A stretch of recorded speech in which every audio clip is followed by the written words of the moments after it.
If you feel a little bit sick, stop saying I am sick. You sound like a textbook from the 90s. If you want to sound natural and native, you need this idiom. Say, I'm feeling under the weather. This is a classic American idiom.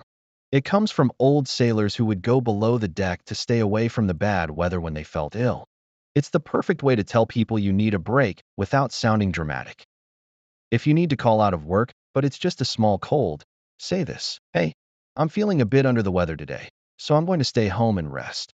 It sounds much more professional than saying you have a runny nose. If your friends want to go out, but you're exhausted, just say, I'd love to go, but I'm a little under the weather tonight. It's a polite way to say no that everyone understands and respects.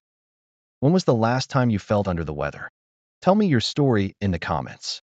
If you want to upgrade your English and sound like a native, make sure to subscribe for more.